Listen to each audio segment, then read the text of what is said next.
Welcome to Deep Cuff Channel. For Russia, the end of the war is closer than we think. Ukrainian army, on the other hand, can achieve its long-deserved victory at any moment. Russia's looking for new ways to get rid of its military crisis at the front. All units of the Ukrainian army are winning new victories against the Russians.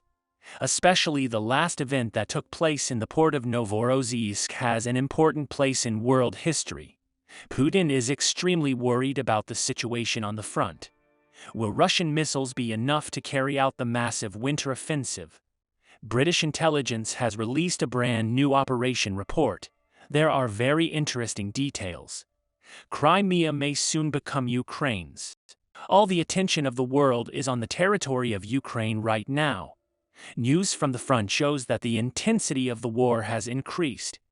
In this context, according to the latest news from the front, the Ukrainian army continues to inflict serious damage by attacking various regions where Russian troops are located.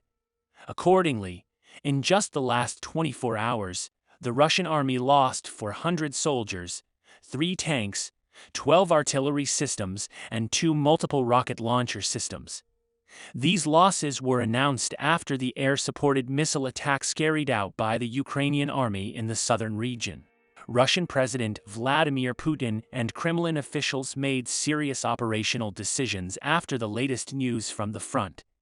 Ensuing attack order tried to stop the advance of the Ukrainian army. In addition to 12 missile attacks on the areas under the control of the Ukrainian army, the Russian army tried to carry out one airstrike using warplanes. Vast majority of these attacks were destroyed by Ukrainian air defense systems, while the rest did not cause significant damage. Meanwhile, the Russian Ministry of Defense announced that it carried out a total of 21 attacks in 24 hours. Independent military analysts say Russia's figures are exaggerated, while the Russian Defense Ministry is refusing to respond. Meanwhile, the Ukrainian army launched a similar attack on the Crimean Sevastopol port, the Novorossiysk port, last week. This attack by the Ukrainian army was announced as the second largest attack in which unmanned sea vehicles were used. Any evidence of Ukraine's ability to threaten the southern Russian port of Novorossiysk seems likely to endanger Russia's Black Sea Fleet, according to an assessment by the UK Ministry of Defense. Main plan here is to limit the effectiveness of the Russian Black Sea Fleet. Local sources say that the Russian Navy, located in the port of Novorossiysk on the Russian Black Sea coast, started to move after the attack and could withdraw to the east of the Black Sea. Ukraine's main goal in this strategy is to reach Crimea.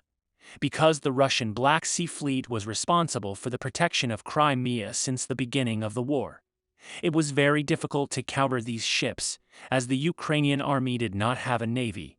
However, at this point, the Ukrainians want to get the key to advance to Crimea by removing the Black Sea Navy from the region. Especially after the withdrawal of Russia from Kherson, Ukraine started a serious military preparation in this region. Russian armies sending troops to the south to help its troops in the Donbass region increases the desire of the Ukrainian army. In response, the Russian army tried to block the advance of the Ukrainian army and made several attempts to attack the front line. First Deputy Chairman of the Kherson District Council, Yuri Sobolevsky, told Telegram that Russia carried out a total of 3 missile attacks in the Kherson region. Head of the military administration of Kherson City, Galina Lugova, reported that the Russians constantly bombarded the city from the left bank. Russian army may have resorted to such a means to prevent the Ukrainian troops from following them as they retreated. But there are serious questions about whether this strategy will be beneficial in the long run, given that the Russian stockpile of missiles is depleted. According to senior sources, after the last missile attack on Ukraine, Russia's missile potential will be sufficient for a maximum of 3 major attacks. This statement was made after Russia's massive missile attack on November 15th. In short, if Russia wants to make an attack like November 15th, it can only make 3 big attacks. Military sources point out that the Ukrainian air defense forces have already managed to shoot down about 70% of the missiles and Iranian kamikaze drones. It is also known that Russia needs a total of 16 months to completely replenish its missile stocks. Also, not only the time required to manufacture these missiles, but also the economic power is another factor that Russia currently lacks. Currently, Russia even uses Soviet-era missiles, as it cannot renew its missiles by providing production. It is even known that Russia uses air defense systems such as the S-300 and S-400 for the attack. It is estimated that there are 119 Iskander, 346 or 55, 229 caliber, 150 555 and 356 35 missiles in the Russian military inventory. Before the war began, the number of these systems was at least 3 times greater for each. Russia is currently negotiating with Iran to resolve this missile crisis. However, due to the pressure it will see in the international arena, Iran is currently reluctant to give these missiles to Russia.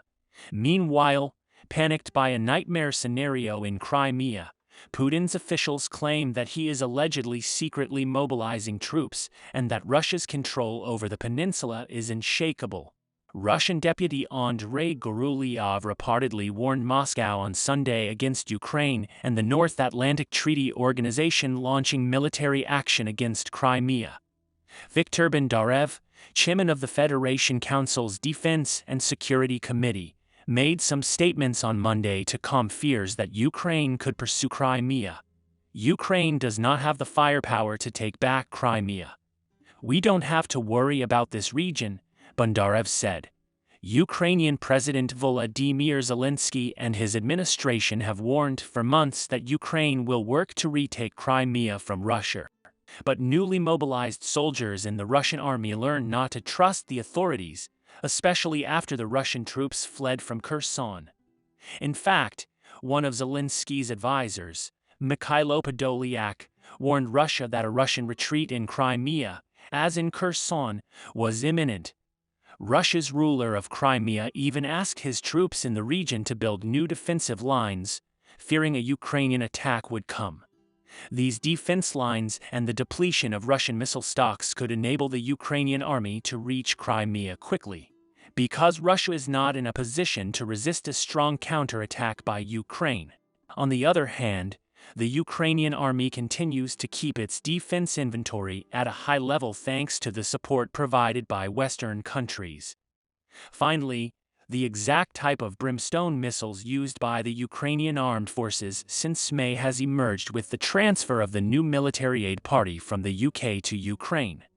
More importantly, there were also reports in the Russian media showing parts of brimstone missiles used by Ukrainian forces, but the production date captured in the videos was around 2004 before the Brimstone 2 was revealed.